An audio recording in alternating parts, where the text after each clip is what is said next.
তার দিকে তাকিয়ে সে অবাক হয়ে যায়। ছেলেটির নাম জায়ান। তখন একজন মহিলা বলে সে একটা প্রোডাক্ট কিনেছে কিন্তু প্রোডাক্টটি ভালো না এবং সে শপের মালিককে খুব আজেবাজেভাবে গালি দিচ্ছিল। উইয়ের ম্যানেজার তাকে এসব না দেখার জন্য নানাভাবে বাধা দেয়, কিন্তু উই দেখে নেয় এবং সে কাস্টমারের সাথে ঝগড়া বাঁধিয়ে দেয়। তখন সেখানে জায়ান আসে। জায়ান এই মহিলাটিকে একটি অফার দেয়, বলে আপনি আমাদের মল থেকে শপিং এবং মেকআপ করলে আপনাকে বিশেষ ডিসকাউন্ট দেওয়া হবে। এসব কথা শুনে মহিলাটি তার ঝগড়া বন্ধ করে ফেলে এবং বলে এই সেলসম্যান অনেক স্মার্ট, সে কত সুন্দরভাবে এই সিচুয়েশনটা হ্যান্ডেল করেছে। উইয়ের ম্যানেজার তাকে বলে এই সেলসম্যানের নাম জায়ান, সে আজই জয়েন করেছে এবং সে তার আগের কোম্পানিতে টপ সেলার ছিল। সন্ধ্যায় নতুন এমপ্লয়ীদের ওয়েলকাম পার্টিতে উই অনেক বেশি ড্রিঙ্কস করে ফেলে আর মাতাল হয়ে সে পুরুষের ওয়াশরুমে চলে যায়। জায়ানকে দেখে বলে তুমি কি আমাকে ফলো করছো? জায়ান বলে এটা জেন্টস টয়লেট। উই বলে সত্যি সে জেন্টস টয়লেটে ঢুকে পড়েছে। তখন হঠাৎ সে জায়ানের উপর পড়ে যায়। তখন অনিচ্ছাকৃতভাবে সে জায়ানের বেল্ট নিয়ে চলে যায়। জায়ান তার পিছু পিছু আসে। উই জায়ানকে জিজ্ঞাসা করে সকালে কেন আমাকে সাহায্য করেছিলে? আমাকে পছন্দ করতে শুরু করেছো নাকি? জায়ান বলে আমি আপনাকে পছন্দ করি না, আমি শুধু সমস্যা সমাধানের চেষ্টা করেছি। নেশা কেটে যাওয়ার পর উইকে ওয়াশরুমে দেখানো হয়। সে মাতাল অবস্থায় জায়ানকে কি বলেছিল এটা ভেবে খুব অকওয়ার্ড ফিল করছিল।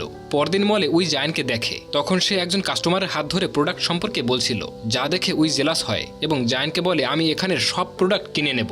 জায়ান তাকে বাহিরে নিয়ে আসে এবং বলে এসব কেন করছেন? উই বলে আমি তো তোমার সেলস বাড়াতে সাহায্য করেছি। এই বলে সে জায়ানকে মার্কেটিং ম্যানেজার পদে প্রমোশন দিতে চায়, কিন্তু জায়ান তাকে মানা করে দিয়ে বলে আসলে আপনি আমাকে পছন্দ করেন, তাই আমাকে অন্য মেয়েদের সাথে দেখে আপনি জেলাস ফিল করেছেন। তখনই শপের আরেকজন এমপ্লয়ের সাথে কাস্টমারের ঝগড়া লেগে যায়, তাই জায়ান তার সমাধান করতে ভেতরে চলে আসে। উই মনে মনে বলে পৃথিবীতে এই প্রথম ব্যক্তি যে আমাকে রিজেক্ট করে দিয়েছে। পরবর্তী সিনে উইকে জিমে দেখানো হয়। তার জিম ট্রেনার ও তার বন্ধু ইয়ং তাকে পছন্দ করে। সে সবসময় তাকে পটানোর জন্য নতুন নতুন কৌশল অবলম্বন করে। প্রতিদিনের মতো আজও যখন তাকে সে ইমপ্রেস করার চেষ্টা করছিল তখন উই রেগে যায়। ইয়াং তখন জিজ্ঞাসা করে আজ এত রেগে আসো কেন? উই বলে শপিং মলে আজ একজন নতুন এমপ্লয়ি এসেছে, সে নিজেকে অনেক বেশি হ্যান্ডসাম মনে করে, তাকে উচিত শিক্ষা দিতে হবে। এরপর মলে ইউজি এবং আরেকজন কর্মী ইউ এর সম্পর্কে কথা বলছিল। তারা বলে যখন থেকে মিস উই মালিক হয়েছে তখন থেকে অনেক এমপ্লয়ি তার আচরণে বিরক্ত হয়ে চাকরি ছেড়ে চলে গিয়েছে। তাদের কথাগুলো জায়ান শুনছিল।